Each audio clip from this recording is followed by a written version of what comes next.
जी Alka madam, ये छगन भुजबल और अजीत पवार भ्रष्टाचारी हैं कि नहीं? सर ये तो आपके जो है ईडी बताएगी आपको कि भ्रष्टाचारी है या नहीं। नहीं हम लोग ऐसे कैसे नाम दे रहे हैं? अलका जी, ईडी कैसे बताएगी? चल रही होगी मेरे देश के प्रधानमंत्री, चली ना मेरे देश ना ईडी कैसे बताएगी? मेरे देश के यशस्वी प्रधानमंत्री, उन्होंने मन से अजीत पवार को लेकर 70,000 करोड़ रुपए के घोटाले का जिक्र किया था। मैं तो उसी घोटाले का जिक्र कर रहा हूं, किया था ना। और आपने उनको उप मुख्यमंत्री बना दिया, डिप्टी सीएम महाराष्ट्र में, और वो भी खजाने की चाबी दे दी उनके हाथ में। चलिए कोई बात नहीं, अजीत पवार तो आप भूल गए होंगे, लेकिन हेमंतवा बिस्वा शर्मा जी तो याद होंगे आपको, जिनके ऊपर आपने खरबों रुपए के घोटाले की बुकलेट छपवाई थी और आज उनको आपने मुख्यमंत्री बना दिया।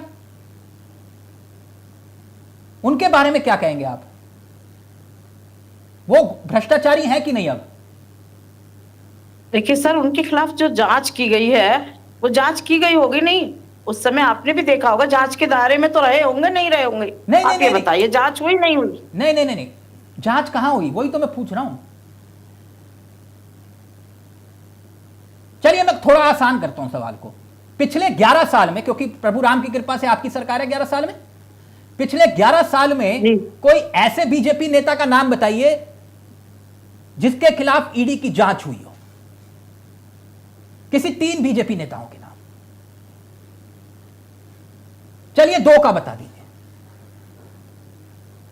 चलिए मैं थोड़ा और आसान करता हूं, किसी एक नेता का नाम बताइए बीजेपी के। दूसरा सवाल, कोई बात नहीं, दूसरा सवाल, किसी 3 बीजेपी नेताओं का नाम बताइए जिसके यहां पर ईडी का छापा पड़ा।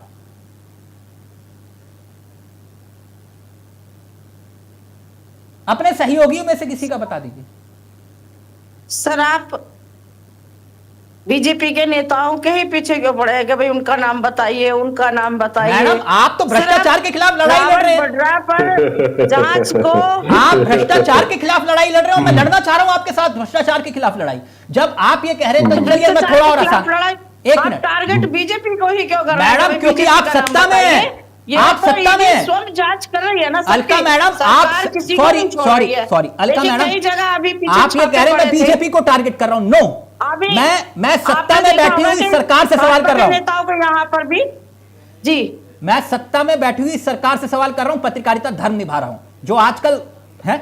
वैसे तो किसी पत्रकार की पत्रकारिता अगर गलती से जाग गई और उसने आपसे यह पूछ लिया कि कुछ ऐसे नेताओं का नाम बताइए लिस्ट में जिनके ऊपर जांच चल रही थी, सीबीआई की, आईटी की, ईडी की, वो आपकी पार्टी में शामिल हो गए, ऐसे कितने नेता हैं? और उनके सारी गिरफ्तारी सब पाप माफ, कुछ इस टाइप का नहीं है ना उत्तर? मैं वही कह रहा हूं, किसी पत्रकार ने गलती से अगर सवाल कर लिया, किसी की पत्रकारिता जाग गई और उसने आपसे ऐसे सवाल कर दिए, तो क्या बोलेंगे आप?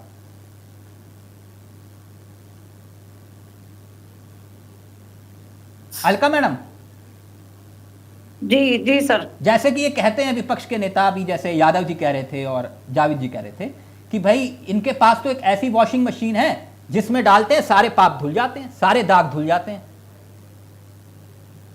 फहरिस्त तो बहुत लंबी है, अभी तो उन्होंने खाली 1-2 नाम पढ़े।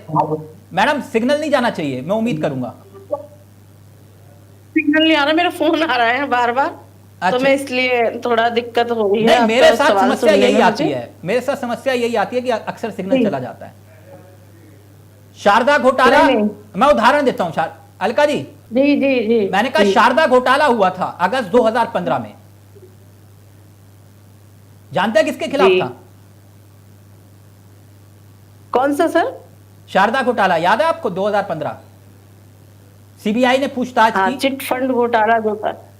हाँ जी, हेमंतवा बिस्वा शर्मा जी पार्टी में शामिल हुए, पार्टी में ज्वाइन किया।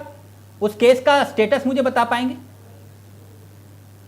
शवंदो अधिकारी सर, हमें इतनी जानकारी मुझे ज्यादा नहीं है इस विषय पर।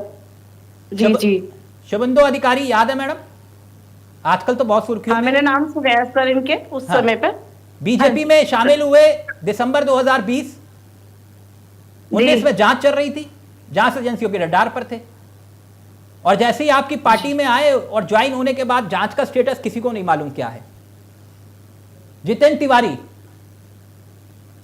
कोयला घोटाले के आरोप लगे 2020 में, सीबीआई जांच हुई, बीजेपी में ज्वाइन हुए, स्टेटस नहीं मालूम कौन सी जांच एजेंसी क्या कर रही है, क्योंकि मीडिया में खबर आई नहीं। नारायण राणे 2012 लेकिन सर बीजेपी ये ने सब आरोप लगाए अक्टूबर 2019 में बीजेपी ने, मैडम बता रहा हूं, लिस्ट बता रहा हूं। पहले भी कभी खोली है उन्होंने ये सब बातें अभी खोली जा रही है या पहले भी आपने इस बात पर संज्ञान लिया कुछ? विपक्ष ने आपको बोला कि उनकी जांच नहीं हो रही है, किसी ने आपको ये बात जांच में पहले आई नहीं आई, या अब रॉबर्ट वाड्रा की जांच हो रही है तो सब कुछ याद आ रहा है? अलका मैडम, मैं तो सिर्फ स्टेटस जानना चाह रहा हूं, आप नाराज क्यों हो रहे हैं? आधी लिस्ट पड़ी अलका मैडम। केवल वो नारायण राणे 2012 में बीजेपी ने आरोप लगाया और अक्टूबर 2019 में उन्होंने बीजेपी को ज्वाइन किया। बीएस येदियुरप्पा खनन के मामले में 2014 में बीजेपी के साथ आए। उसके बाद अजीत पवार सिंचाई घोटाला 2019, कितना दिलचस्प मामला है ना? वो भी आपके साथ आए, रातों रात जो है डिप्टी सीएम बने और 2019 में उनको क्लीन चिट भी मिल गई। मुकुल राय 2017 बीजेपी के साथ आए, 2019 में क्लीन चिट मिल गई। तो ये सब कुछ संजोग है या प्रयोग है? मैं ये जानना चाह रहा था बस।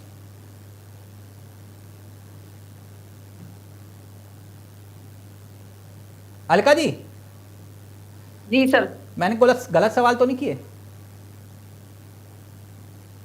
सवाल आपके सही हैं, जो भी हैं जैसे भी हैं, पर सर मैं ज्यादा इस बारे में जवाब नहीं दे सकती।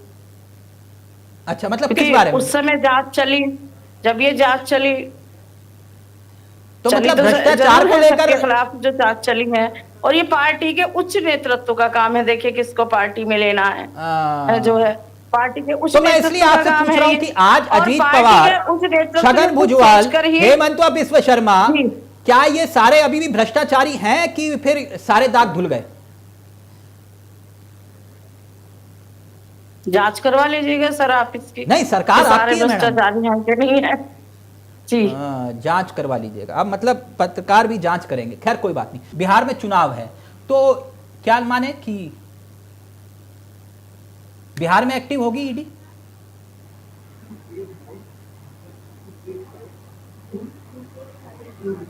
अलका जी, अलका जी। जी जी मैं सुन रही हूँ आपके सवाल। नहीं, सवाल आप ही से था, पसंद नहीं आया? मैं समझ नहीं पा रही हूँ आपकी बात। मैंने कहा कि अगला चुनाव बिहार में है। हाँ जी। तो क्या माने कि ईडी की बहार है बिहार में? अब देखिए ये तो सरकार ही तय कर रही है, जैसा भी कर रही है। नहीं, जांच एजेंसी सरकार के हाथ में है क्या? सरकार के हाथ में जांच एजेंसियां नहीं है, लेकिन जांच कराना तो सरकार के हाथ में है सर। ओके जी। मतलब सरकार के हाथ में सब कुछ है लेकिन कुछ है नहीं।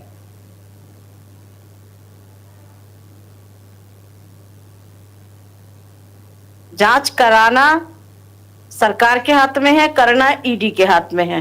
तो मतलब डोर कहां है? जहां सरकार को लग रहा है कि हमें यहाँ जांच करानी है और उनके खिलाफ कार्रवाई की जाए तो कार्रवाई की जाएगी ना सर। बिल्कुल सही कहा आपने। पहली बार बीजेपी का नेता कोई ऐसा बोला है। बहुत बड़ी बात कही आपने कि सरकार चाहेगी तो उसी के खिलाफ ही